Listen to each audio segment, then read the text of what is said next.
So I was a cute baby. I had a great childhood. I had amazing parents. I remember some of it. I think it was pretty awesome, those early years. But things started to change when I was in grammar school.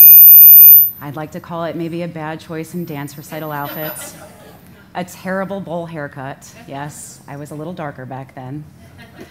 And a really questionable choice in Halloween costumes. It's funny now, but at that time, there was really no one that had lower self-confidence, less self-esteem, less friends than I did. I was alone, and I could make this entire talk about self-confidence and beauty, and drinking milk is beneficial because you end up growing up and you look better. But it's not about that. What it is about is the power of kindness. Kindness changed my trajectory. Kindness changed my life from a point of feeling deserted and alone and pretty much the bottom of the barrel to a place where I stand today, which is self-confident and just amazed at what the world has to offer. In 5th grade, when I had that terrible poodle haircut, my 5th grade teacher had lunch with me every single day because no one else would. When it got really bad and I was crying myself to sleep every night and I was going to the principal's office, my parents listened to me and they took the time out to say, this isn't normal. You know, we can't change the bullying that's happening, but we can change your school. And they took me out of school in 6th grade, and it made every difference in my world. And that's where kindness came into my life and made that difference. And what I want to talk about today is how you can make a difference in other people's lives through kindness. So what is kindness? It's cute. Kindness can be described in so many different ways, but I have a couple definitions that I'd love to share with you. The first is genuinely caring about other people. It's caring about other people without thinking about what that benefit is to you. It's putting yourself into the universe in a beautiful, magical way without thinking, what do I get out of this? I saw this a lot because I actually live on the Jersey Shore and we went through Sandy pretty hard. But in the days after Sandy, people didn't think about what they needed. They thought about what other people's needs were. They went out and they took their own time and their own efforts and went out and helped people. And that's kindness. It's wanting what's best for someone without reservation.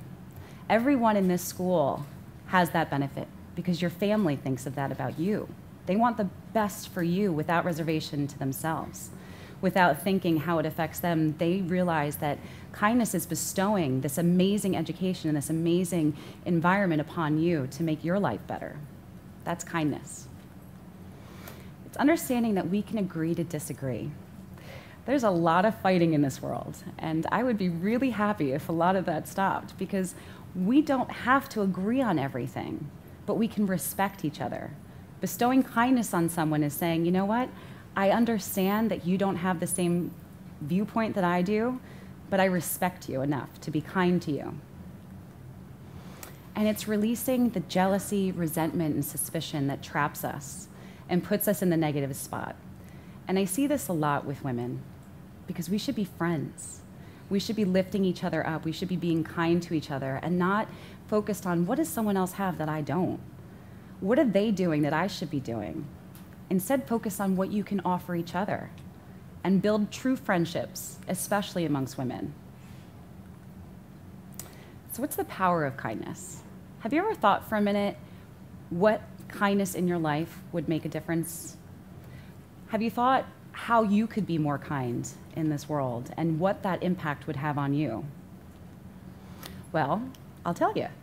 Studies show that kindness actually translates into happiness. If you're kind to someone, you have a higher percentage chance of being happy yourself. So while I said that you should be altruistic and really just focused on helping others and being kind, you're gonna get that benefit back, so why not be kind? Love. Who doesn't love love? I do. Love will come into your life when you're kind, whether it's through friendship or romantic relations. It's all coming to you because of kindness. No one has ever come up to me and said, can you please hook me up with some negative person? Ever. They want someone kind. They want someone warm and nurturing. And kindness can provide that to you and provide you with love and success. In corporate America, it's really easy to focus on the ladder climbing and the go-getting that's necessary. And obviously, I want to embrace ambition, and ambition is wonderful. However, the more kindness that you can have in even a corporate space is so important towards your success. People want to work with people that they like. And I see this a lot even in the media. I do a lot of media, and I have a hard time with a lot of the programs on television because there's not a whole lot of kindness, and I want that to change. Because what I have found for my success is that the more kindness that I can bring to the universe, to whoever will listen to me, the more success I have. So it really can make you more successful. I'd like to talk about something I would love to leave you with today, and that's the kindness challenge. And they say it takes 3 weeks to make a habit form. So for the next 3 weeks, I have 3 things that I would love for you to take away and really participate in and see how it affects you in happiness, love, and success. The first is to lift someone up. Tweet, email, Facebook, message, smoke signal. Let someone know how awesome they are every day. Pick one person every single day that's the same, that's different, it doesn't matter. Just lift them up every single day. Just breathe. Hurt people hurt people. So when you have someone that's not being kind to you, take a minute to breathe, count to 10, and then respond. And try to respond from a place of kindness because you have the power to break that cycle. And the third is to thank people. Whenever a kindness is bestowed upon you, thank them. How many times do we go throughout our days and there's wonderful things happening in every aspect of our lives and we don't take the time to thank? So for the next 3 weeks, thank every person that bestows a kindness on you. I'd like to end it with the Dalai Lama because he says, be kind whenever possible. It is always possible. Thank you.